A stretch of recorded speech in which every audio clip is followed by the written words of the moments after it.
Hello my dear students, आज आपके सामने मैं कुछ डिफ़िकल्ट स्पेलिंग वर्ड्स लेकर के आया हूँ। और वो डिफ़िकल्ट इसलिए है क्योंकि उनमें ई आई या फिर आई ई है। और कभी बच्चे आई ई कर देते हैं और कभी ई आई कर देते हैं, मतलब दोनों में कंफ्यूज हो जाते हैं। जहाँ ई आई करना हो वहाँ आई ई कर देते हैं, और जहाँ आई ई करना हो वहाँ ई आई कर देते हैं। ऐसे कुछ वर्ड्स ऐसे भी हैं जो जिनमें ई एन सी लगता है एंड में, या फिर ए एन सी लगता है, तो वहाँ भी बच्चे कन्फ्यूज होते हैं, ए एन सी की जगह ई एन सी कर देते हैं। ठीक है, तो देखते हैं वो इंग्लिश डिफ़िकल्ट वर्ड्स कौन से हैं। Let's start. First of all we will start from E I. Receive, deceive, perceive, conceive, receive. देखिएगा जितने भी वर्ड्स मैंने सिलेक्ट किया है उन वर्ड्स में ई आई आ रहा है, और आपको कंफ्यूज नहीं होना आई ई में। ठीक है, और इसके लिए एक ही है कि आप बार बार प्रैक्टिस करो, बार बार प्रैक्टिस करो। दो तरीके हैं इंग्लिश स्पेलिंग सुधारने के, एक है रीडिंग और दूसरा है राइटिंग। खूब रीड करो, जितना रीड करोगे उतनी ही आपकी स्पेलिंग्स अच्छी होगी। और दूसरा तरीका है राइटिंग। रीड करो और फिर लिखो, जो भी डिफ़िकल्ट स्पेलिंग्स हैं उनको बार बार लिखना है आपको। ठीक है, तो कभी भी मिस्टेक नहीं होगी। ठीक है, नेक्स्ट अब है ई आई। ये भी ई आई वाले वर्ड्स हैं, मैंने कुछ सिलेक्टेड वर्ड्स लिए, वैसे तो बहुत सारे वर्ड्स हैं, लेकिन कॉम्पिटिटिव एग्जाम्स में इनसे रिलेटेड क्वेश्चंस पूछे जाते हैं। ठीक है, और ये मेरा दावा है कि अगर आपने इनकी अच्छी प्रैक्टिस कर ली तो आपकी एक भी मिस्टेक नहीं होगी इनसे रिलेटेड। ठीक है, reindeer, beach, either, neither, ceiling, पसी, canoeing, deceit, their, heist, like that. Okay, अब चलते हैं हम लोग आई ई।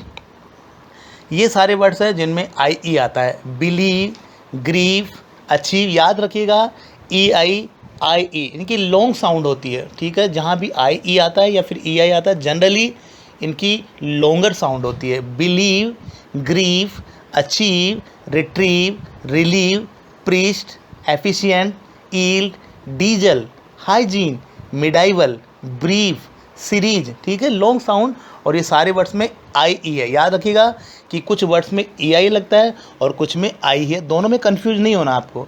Next, seize, fierce, field, sealed, lie, movie, M O V I E movie, grieved, G R I E V D, grieved.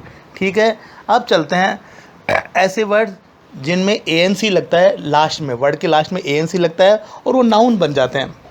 याद रखिएगा कुछ words ऐसे हैं जिनमें ई एन सी आता है लास्ट में, और कुछ वर्ड्स में ए एन सी आता है, दोनों में आपको कंफ्यूज नहीं होना। कई बार बच्चे लिखते हैं अटेंडेंस की spelling A double T E N D N C, जबकि right spelling is A double T N D A N C. तो बच्चे क्या हो जाते हैं, कंफ्यूज हो जाते हैं कि कहाँ ए एन सी आएगा या फिर कौन सी जगह ई एन सी आएगा। Don't get confuse between A N C and A N C, be crystal clear. ठीक है, और इसका एक ही तरीका है, बार बार प्रैक्टिस प्रैक्टिस प्रैक्टिस। देखते हैं वो कौन से वर्ड्स हैं जिनमें ए एन सी लगता है।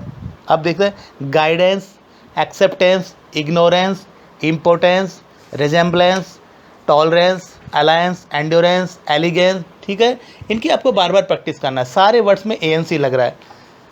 अटेंडेंस, अटेंडेंस की spelling A double T N D N C. Tolerance, substance, extravagance, resistance, endurance, hindrance, vigilance. ठीक है, तो प्रैक्टिस कीजिएगा, बार बार लिखना है, बार बार इनको रीड करना है। अब है कुछ ऐसे वर्ड जो ई एन सी लेते हैं लास्ट में, मतलब जिनके एंड में हम ई एन सी लिखते हैं।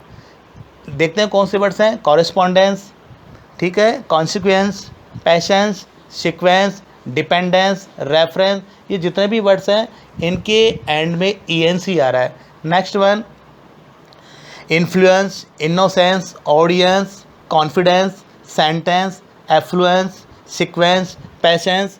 तो मेरा कहने का मतलब यह है कि आप इन वर्ड्स को बार बार देखिएगा, बार बार इनकी प्रैक्टिस कीजिएगा, बार बार लिखिएगा, और कंफ्यूज नहीं होना। मैंने इसीलिए ये जो है दो तरह के वर्ड्स लिए हैं।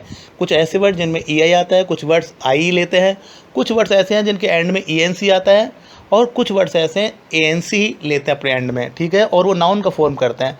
तो आपको इनके बीच में कंफ्यूज नहीं होना। ठीक है, और मुझे उम्मीद है कि आपको ये वीडियो बहुत ही अच्छा लगेगा। Okay, take care, all the best.